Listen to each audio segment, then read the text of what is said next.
one of the biggest threats to the Second Amendment is to ban certain guns. And many of these threats of guns that are going to be banned, most Americans own these guns. These are very common guns that are used to preserve the Second Amendment and preserve our Constitution, is why the Second Amendment was even written. But if there was to be laws passed that would ban certain guns, and don't think it can't happen because it's happened in the past and it most likely will happen in the future. If there are laws passed that ban certain guns, what does mass confiscation look like? Well, to be honest, the government has already laid all this out and they're very good at it. So nothing new would have to be created. Now, before we get into it, I do want to take a moment and thank our sponsor, ES Power Drink, for not just supporting this channel, but allowing me to put down Trinidad scorpion peppers in a drink, and I can reap the health benefits of it. I've lost over 30 pounds.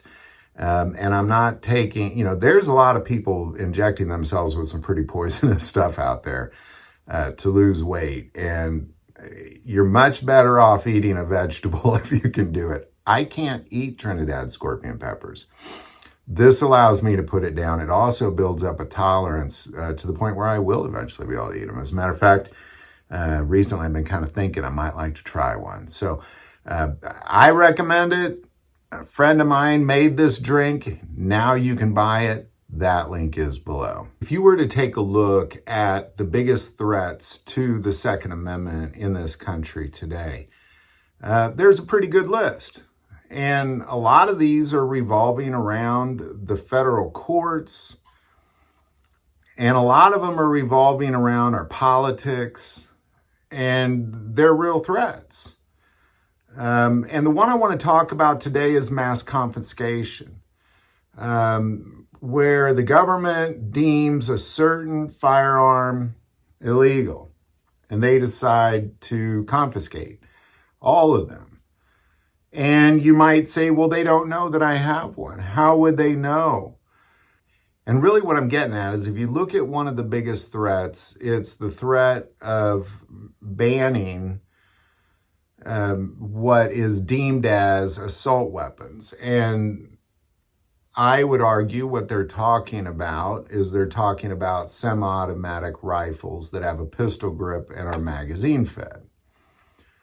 Let's just be really honest. What is it they're talking about? That's what they're talking about. And there's a large range of rifles that fit in that category. And I want to talk about what mass confiscation in the United States of these rifles really looks like. Because it really wouldn't be that hard to go about doing this. For starters, if a law was passed, let's begin, it would be unconstitutional, but if it, we see that anyway. And I really don't want to lean on the Supreme Court. Let's pause for a second on what the confiscation looks like. I don't want to lean on the Supreme Court because what I've seen is even when the Supreme Court goes for the Second Amendment, the anti-Second Amendment laws just double down. So, for example, when we saw the New York Rifle and Pistol Club versus Corlett come out and, ultimately the Supreme Court said everybody in this country has the right to carry outside of their home. And that was good news. But I have less rights now since they said that than I did before that. Like they double down. Anytime the Supreme Court says, here's more freedom, Second Amendment, anti-Second Amendment efforts double down. So, let's just say that I don't really feel comfortable saying, oh, well, the Supreme Court won't let them do that. All right. Now, with that being said, what this looks like is if a law was to be passed and they said, all right, these, and they'd have a list, it would be a list. And then if you happen to have one of these firearms on this list, so they'd ban a list. There'd be a giant list of guns. And it's probably going to include handguns with a pistol grip is my guess, and accepts magazines. I could be wrong, but let's just stick to the rifles for a bit. If they pass a law and they create a list, how will they know that you own one of those guns or many of those guns? All they'll have to do, and this is what they will do, this is what they'll do.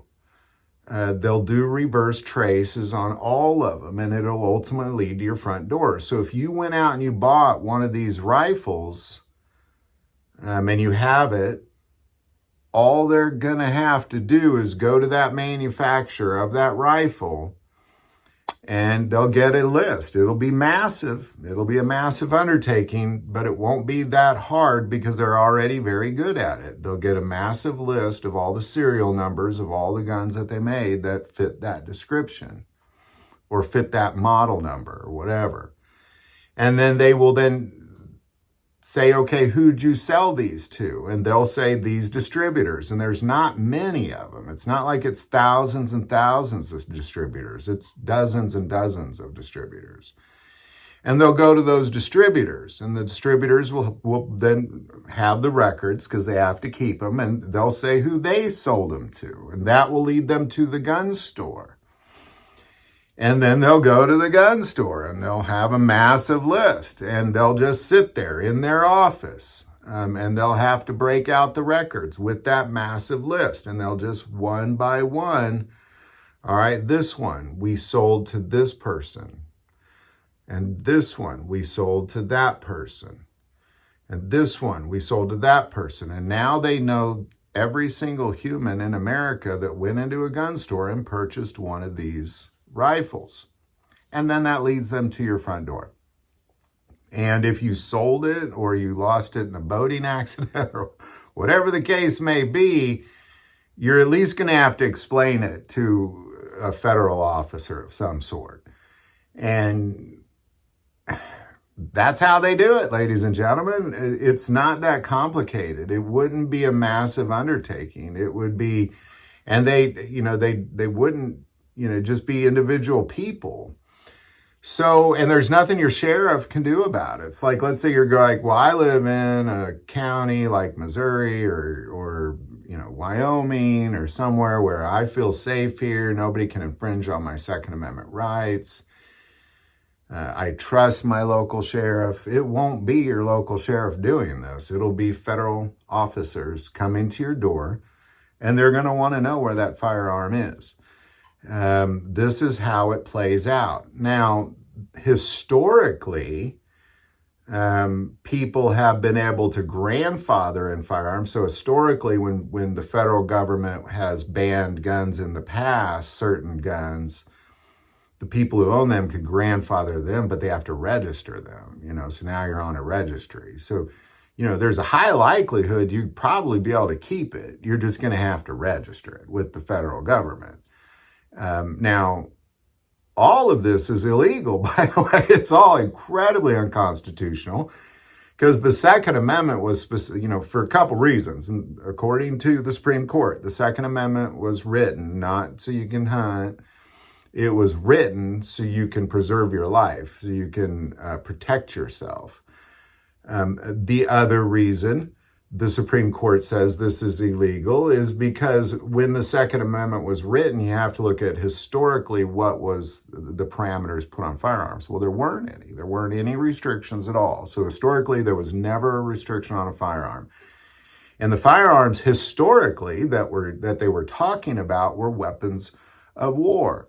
These were muskets that men carried on the battlefield in the revolution of the United States.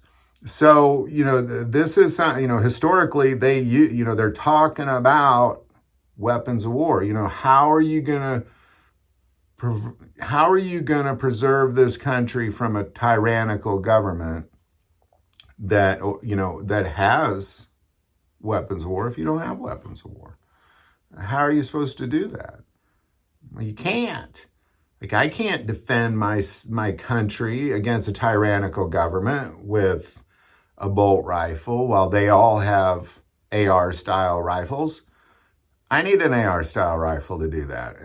That's what the Second Amendment was written for. So all this is incredibly illegal, but it's what it will look like. Like, that's really what it will look like. If they ban certain rifles or handguns or any guns at all, this is all they have to do. And even if you bought it used, like let's say you bought it used, well, they're going to go to that store that sold it new. They're going to go to that owner who bought it, and he's going to say, well, I sold it to this gun store. And then they're going to go back to that other gun store. And then that is going to still lead to you. Because as long as you bought it from an FFL, it leads to your front door. There is a path, and they're very good at reverse traces. Like, this is what many of these people do for a living every single day. Like, there are thousands and thousands and thousands of reverse traces taking place right now through the federal government, where they're doing this exact same process, but they're doing it because maybe they found, like, if there's a crime committed and then there's a gun found, they do a reverse trace. This is how they locate who owns this gun. And all they do is they'll just do the same thing, but just on a massive scale. And they're very good at it. They're very efficient at it. They've been doing it for decades. There won't be anything new that will have to happen other than the law being passed. But once that law is passed, this is how it'll all play out. Don't be deceived. So there you go. Any thoughts or insight on any of this, definitely put it below. I do want to take a moment and say most people watch this channel, not subscribers. Click that subscribe button. Greatly increases the algorithm and our ability to get these messages out. That link is also below. But the most important part of this channel is we take prayer requests. So please don't ever hesitate to send that in. Thank you for watching this episode of God, Family, and Guns. And as always, love God, love your family, and love guns.